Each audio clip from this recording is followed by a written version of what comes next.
And dekat Akihabara ni dia bukan, sebenarnya dia tak famous sangat tentang teknologi. Dia tak famous tentang teknologi. Yang dia betul-betul famous sebenarnya dia ada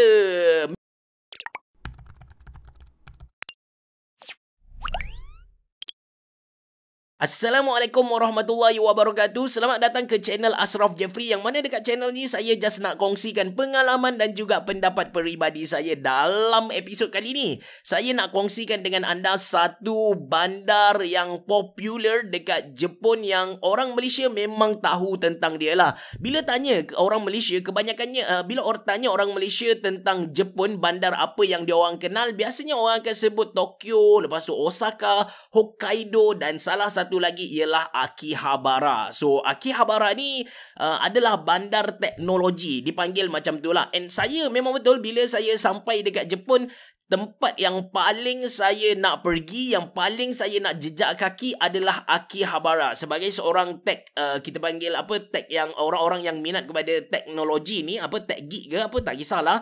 Orang yang memang minat kepada benda-benda teknologi ni, Akihabara is a must lah. So, bila saya sampai dekat Jepun dan senior saya bawa saya pergi ke Akihabara, memang semangat gila. Bila sampai dekat sana, saya macam, ini ke Akihabara? Macam lain lah seperti apa yang saya tengok dalam movie, drama dan sebagainya. Kenapa macam biasa saja kan? Akihabara ni dia just kalau nak bagi tahu kepada anda, dia macam Laoyat tapi dalam skala yang besar, dalam skala yang kita kata dalam satu bandar lah. And dekat Akihabara ni dia bukan, sebenarnya dia tak famous sangat tentang teknologi. Dia tak famous tentang teknologi. Yang dia betul-betul famous sebenarnya, dia ada maid cafe, restoran ataupun cafe hipster yang perempuan datang layan, dia jadi kucing ke dan sebagainya, ataupun dia pakai kostum-kostum cantik tu, dia akan layan kita. Dia bukanlah maksudnya dia akan urut kita tu, tak adalah. Dia just macam serve kita air coffee dengan kostum macam tu. Tapi memang ada apa kita kata, cafe untuk tidur dekat atas apa, dekat peha. Ada juga, dia adalah beberapa cafe yang pelik-pelik. Itu satu yang famous tentang Akihabara. Kemudian dia famous juga dengan tournament gaming. Ketika tu masa saya duduk dekat sana, dia famous dengan Street Fighter. Dia main guna dia punya arcade console tu. Lepas tu dia famous juga dengan tempat-tempat kita boleh beli kad-kad, macam kad Yu-Gi-Oh, kad Pokemon yang rare-rare tu. Cuma yang kad-kad ni anda tak akan jumpa dekat ground floor. Kalau ada pun dia punya kad tu tak rare sangat. Anda kena naik ke third floor, fourth floor, ataupun yalah tingkat-tingkat yang memang tersorok. Memang anda kena pandai search dekat dia punya Google. Lepas tu anda cari. Dia macam hidden gem lah. Dan ada banyak juga kedai-kedai second hand yang kita boleh beli dan kita boleh macam pasang kamera sendiri dan sebagainya. Itu Akihabara. Kalau anda expect Akihabara anda boleh pergi tengok teknologi yang belum wujud lagi dekat Malaysia, benda tu nak kata salah tu tak lah. Tapi benda yang sama anda boleh jumpa dekat mana-mana big camera. Dekat Jepun ni dia ada satu company komputer yang besar gila, nama dia Big Camera. Anda boleh jumpa dekat mana-mana bandar. So anda boleh pergi dekat situ. Harga standardized. Sebut tentang harga ni, sebenarnya harga barang komputer dekat Jepun dia tak adalah murah. Even ada setengah harga tu, ada setengah barang tu dia lagi mahal dari Malaysia. Walaupun lepas kita convert pun dia akan jadi lagi mahal. Kalau tak convert pun dia mahal lah kalau nak compare dengan Malaysia.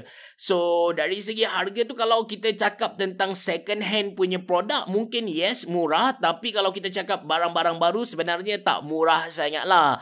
Dan Akihabara ni lepas saya dah ulang alik dia 2-3 kali, apa yang menarik tentang Akihabara ni bagi saya satu benda sajalah. Dekat Akihabara masa saya duduk dekat sana ialah dia ada satu kedai kebab yang sangat sedap.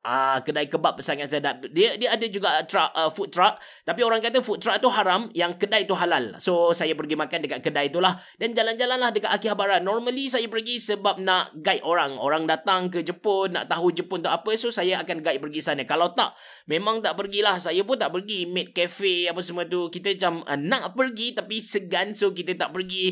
Lepas tu dia ada juga macam Akademi Fantasia. So dekat Jepun pun dia ada macam-macam tu.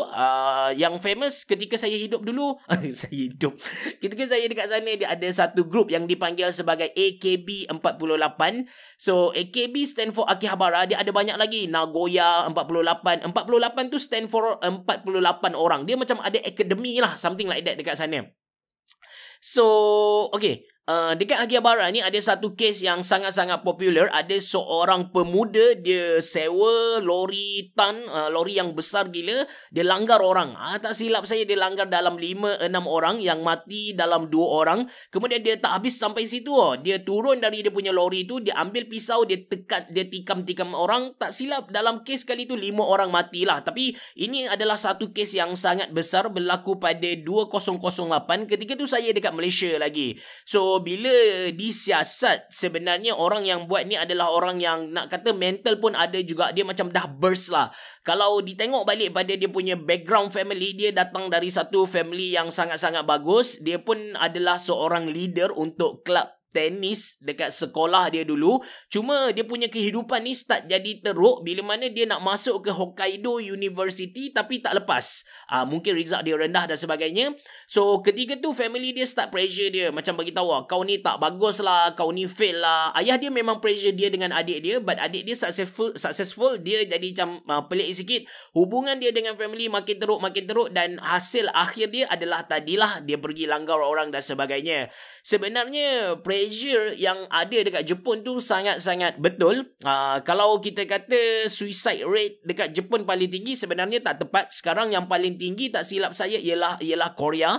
Cuma dekat Jepun ni ada satu yang paling tinggi tentang bunuh diri ni, ialah bunuh diri kanak-kanak. Dekat Jepun memang ramai kanak-kanak bunuh diri. Pelik kan? Biasa kita dengar bila ada isu macam beg berat dekat Malaysia, beg sekolah kanak-kanak berat dekat Malaysia, orang akan bandingkan, oh pendidikan dekat Jepun relax je, sekolah rendah pergi main je, tak ada belajar pun, tak ada ABCD, main je semua kan.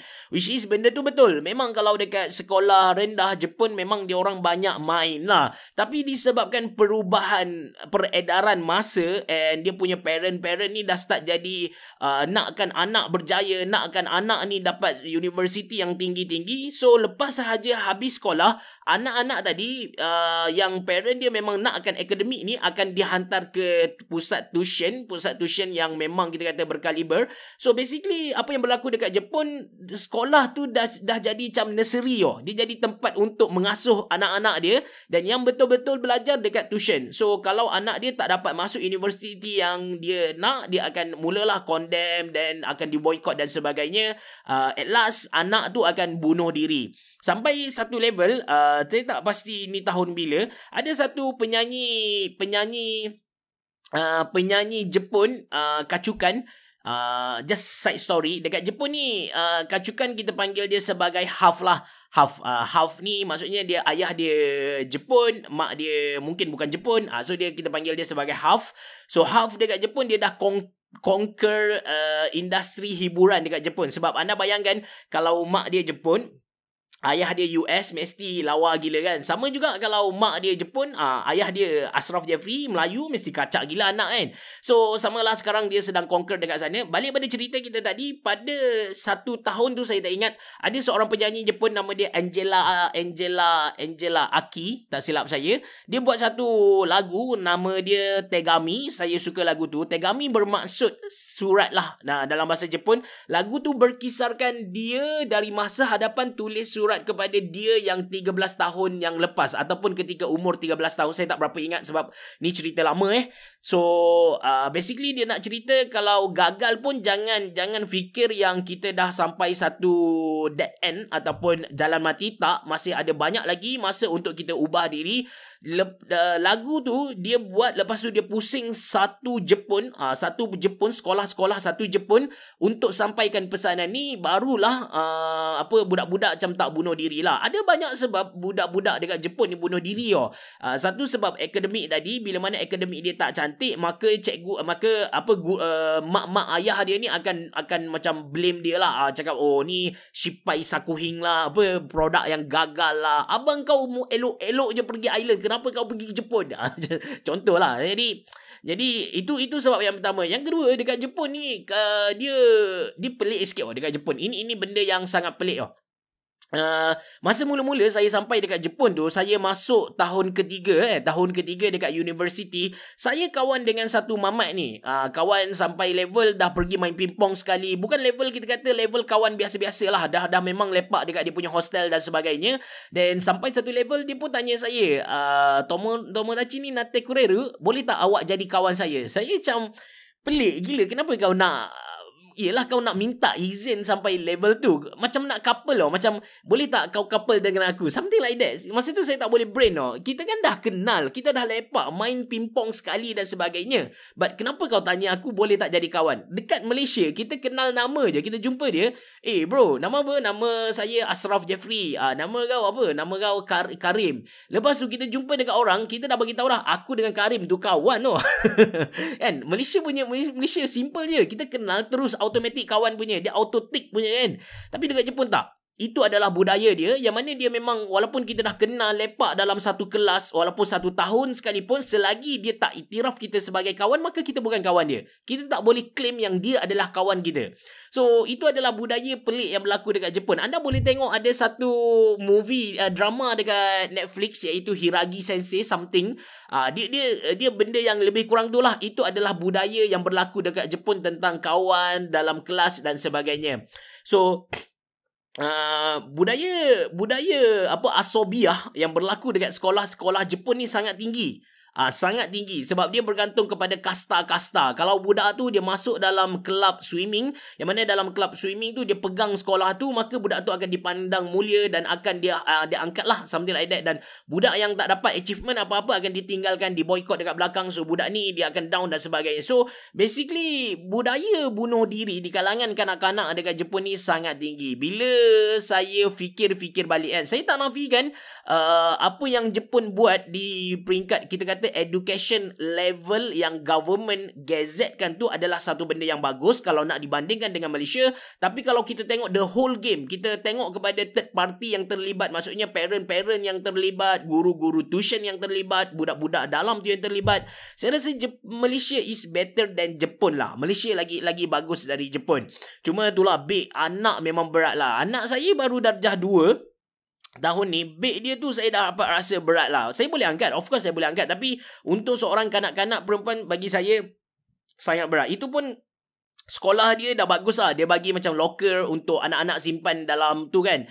But still berat bosku, berat bosku. Tambah dengan sekarang musim COVID ni, saya lebih prefer dia makan bento, dia makan bekal-bekal dari rumah. So dia bawa 2 beg. Dia angkat 2 beg. Jadi jap, saya check balik saya punya nota dekat sini. Kita dah cerita tentang Akihabara, pembunuhan, lepas tu education dekat Jepun, lepas tu tentang kawan kan,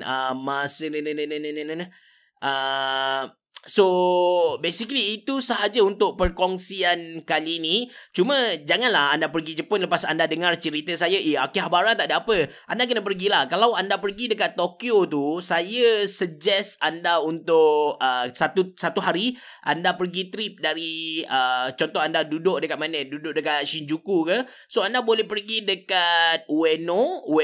Dia ada kedai halal juga dekat situ, dan ada juga Ueno Market yang orang beat salmon tu. Anda boleh tengok budaya bidding dekat sana.